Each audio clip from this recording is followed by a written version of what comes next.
여러분, 초도 효과에 대해 들어보셨나요? 처음 제시된 정보가 나중에 제시되는 정보보다 더 강력하게 기억에 남고 전반적인 인상 형성에 큰 영향을 미치는 현상을 말합니다.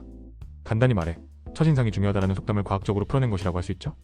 마치 영화의 첫 장면이나 소설의 첫 문장이 전체 작품의 분위기를 결정짓는 것처럼 초도 효과는 우리의 일상생활 곳곳에서 강력한 힘을 발휘합니다. 초도 효과는 심리학 분야에서 중요한 연구 주제로 다뤄지고 있으며 정보 처리 과정에서 나타나는 인지적 편향의 한 종류로 분류됩니다. 1946년 심리학자 솔로몬 애쉬살러먼 애쉬는 인상 형성 연구를 통해 초도 효과의 존재를 처음으로 밝혀냈습니다. 그는 실험 참가자들에게 가상의 인물에 대한 여러 가지 성격 특성을 순서대로 제시하고 그 인물에 대한 전반적인 인상을 평가하도록 했습니다. 예를 들어 어떤 참가자에게는 지적이다, 근면하다, 충동적이다, 비판적이다, 고집이 세다, 질투심이 강하다라는 순서로 성격 특성이 제시되었고 다른 참가자에게는 이와 동일한 성격 특성이 정반대의 순서로 제시되었습니다. 실험 결과 앞부분에 긍정적인 특성이 제시된 경우 참가자들은 그 인물을 더 호의적으로 평가하는 경향을 보였습니다. 즉, 처음에 제시된 정보가 나중에 제시된 정보보다 인상 형성에 더 큰 영향을 미친다는 사실이 입증된 것입니다. 초도 효과는 우리 주변에서 다양한 형태로 나타납니다. 면접 상황을 예로 들어볼까요?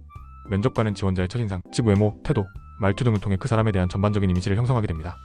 이때 형성된 긍정적인 첫인상은 면접 과정 전반에 걸쳐 긍정적인 영향을 미칠 수 있으며 반대로 부정적인 첫인상은 불리하게 작용할 가능성이 높습니다. 기업의 광고나 마케팅 전략에서도 초도 효과는 중요한 역할을 합니다. 새로운 제품을 출시할 때 기업은 긍정적이고 강렬한 첫인상을 심어주기 위해 다양한 노력을 기울입니다. 유명 모델을 기용하거나 화려한 영상 광고를 제작하거나 파격적인 할인 행사를 진행하는 등의 방법들이 활용될 수 있습니다. 또한 정치 분야에서도 초도 효과는 선거 결과에 큰 영향을 미칠 수 있습니다. 유권자들은 후보자의 연설이나 토론을 통해 첫인상을 형성하게 되는데 이때 형성된 이미지는 쉽게 바뀌지 않고 투표 결정에까지 영향을 미칠 수 있습니다. 초도 효과는 실제 세계에 상당한 영향을 미칩니다. 비즈니스 협상에서 첫 제안은 협상 결과를 좌우하는 중요한 요소가 될 수 있습니다. 첫인상이 좋으면 상대방은 더 호의적인 태도로 협상에 임할 가능성이 높고 이는 유리한 조건으로 합의를 이끌어내는 데 도움이 될 수 있습니다. 법정에서도 초도 효과는 배심원단의 판단에 영향을 미칠 수 있습니다. 검사가 제시하는 증거 순서나 변호사의 변론 방식에 따라 배심원단은 피고인에 대해 다른 인상을 받게 되고 이는 유무죄 판결에까지 영향을 미칠 수 있습니다. 교육 현장에서도 초도 효과는 학생들의 학습 태도와 성적에 영향을 미칠 수 있습니다. 교사가 학생에 대해 긍정적인 기대를 가지면 그 학생은 더 열심히 공부하고 좋은 성적을 거둘 가능성이 높아집니다. 반대로 교사가 학생에 대해 부정적인 선입견을 가지면 그 학생은 학습 의욕을 잃고 성적이 저하될 수 있습니다. 그렇다면 초도 효과의 부정적인 영향을 최소화하고 긍정적인 측면을 활용할 수 있는 방법은 무엇일까요? 우선 비판적 사고 능력을 키우는 것이 중요합니다. 첫인상이 쉽게 현혹되지 않고 다양한 정보를 객관적으로 분석하고 평가하는 습관을 길러야 합니다. 또한 타인에 대한 평가를 내릴 때 첫인상 외에도 다양한 측면을 고려해야 합니다. 그 사람의 과거 경험, 성격, 가치관 등을 종합적으로 파악하려고 노력해야 합니다. 면접이나 협상 등 중요한 상황에서는 사전에 충분한 준비를 하는 것이 좋습니다. 예상 질문을 미리 준비하고 자신감 있는 태도를 유지하며 명확하고 논리적인 답변을 할 수 있도록 연습해야 합니다. 마지막으로 자신의 첫인상을 관리하는 것도 중요합니다. 단정한 외모, 밝은 표정, 긍정적인 태도는 좋은 첫인상을 심어주는 데 도움이 됩니다.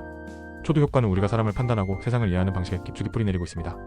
예를 들어 새로운 동료가 회사에 왔을 때 우리는 무의식적으로 그의 첫인상을 바탕으로 그 사람을 평가하게 됩니다.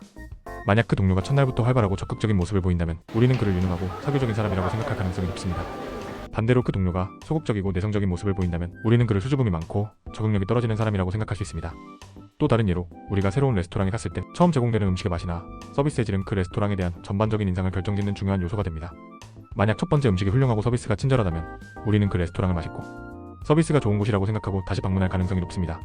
하지만 첫 번째 음식이 형편없거나 서비스가 불친절하다면 우리는 그 레스토랑에 대해 부정적인 인상을 갖게 되고 다시는 방문하지 않을 수도 있습니다. 이처럼 초도 효과는 우리의 삶 속에서 끊임없이 작용하며 우리의 생각과 행동에 영향을 미칩니다. 초도 효과를 이해하고 활용하는 것은 개인적인 성공뿐만 아니라 사회적 관계를 개선하는 데에도 도움이 될 수 있습니다.